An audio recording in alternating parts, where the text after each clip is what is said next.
Bonjour, je m'appelle Léon Bibeau-Mercier de la ferme Bibeau à Sherbrooke. Alors ici à la ferme Bibeau, on cultive plusieurs choses, mais notamment de l'ail. Et qui dit production d'ail dit également production de fleurs d'ail. Alors on a de l'ail sur une surface d'environ 1,6 hectare, donc environ 150 000 plants qu'on produit annuellement. Et donc la fleur d'ail, c'est un des deux modes de reproduction de l'ail et il produit une hampe florale autour de la Saint-Jean-Baptiste, autour du 1er juillet. Alors c'est quelque chose qui est comestible. On peut le manger très bien, soit à la vapeur, il y en a des gens qui en font des pestos, il y en a des gens qui les font fermenter. Donc, c'est un légume vert tout comme les autres. Le marché actuellement, il est beaucoup pour la transformation. Je le mentionnais donc pour le pesto, les fleurs d'ail fermentées. Il y a des gens qui font d'autres sous-produits. Et pour le marché frais, bien, je dirais que c'est encore un marché qui est à développer. C'est un marché donc, qui est très saisonnier, donc la fleur d'ail, on n'en a pas sur une longue période. Par contre, ça se conserve plutôt bien de façon réfrigérée. Et ce que les gens ne savent pas, c'est que c'est tout à fait mangeable, par exemple, comme un autre légume vert. Ça ne goûte pas très fort, c'est un goût très, très subtil, très léger. Alors, le marché n'est pas encore très développé pour ça. Il y a beaucoup de gens qui le perçoivent encore comme un produit de luxe, je pense. Et donc, entre autres, dans les grandes surfaces et tout ça, c'est un produit qui n'est pas encore beaucoup écoulé. Mais je pense que ça s'en vient. Alors évidemment, les défis de la production biologique, entre autres, c'est le désherbage. C'est vrai dans à peu près toutes les cultures biologiques, dans l'ail aussi.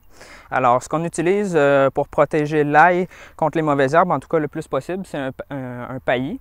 Donc, nous, ici, on utilise de la paille d'Alpiste roseau, donc qui est une plante qui fait de la paille très, très propre, en fait. Et on l'utilise aussi pour protéger les bulbes d'ail lors de la plantation à l'automne.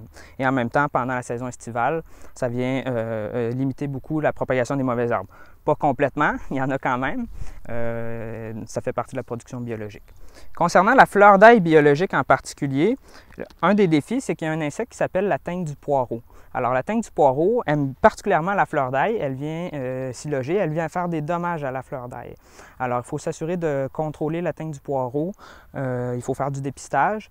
Il faut voir à quel point les champs sont affectés. Et à ce moment-là, on va décider, par exemple, d'utiliser soit des insectes prédateurs ou encore des traitements plus conventionnels en biologique de BTK, par exemple.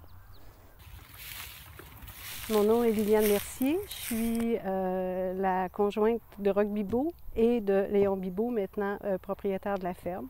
Alors, on est une ferme de producteurs d'ail dans une continuité. On était d'abord de production laitière traditionnelle pour devenir laitier biologique. Et ensuite, il y a un choix de réorientation qui a été fait pour aller vers le maraîcher et la production de bœuf. Dans le maraîcher biologique, l'ail a été choisi en raison de la possibilité d'avoir un marché local très près de la ville. Nous sommes très près de la ville. Et aussi en lien avec les caractéristiques du sol, puisqu'on peut la mettre en terre à l'automne et la récolter l'été suivant. Moi, c'est Chloé, je suis la conjointe de Léon. Moi, en fait, la ferme, c'est pas mon principal travail. J'ai un autre travail à l'extérieur, mais c'est une occasion pour moi de mettre la main à la pâte de l'entreprise familiale, puis de participer à un projet un peu communautaire, puis aussi d'avoir un contact avec la nature, puis avoir l'occasion de vivre dans des grands espaces verts, de respirer l'air pur. Donc, c'est ça.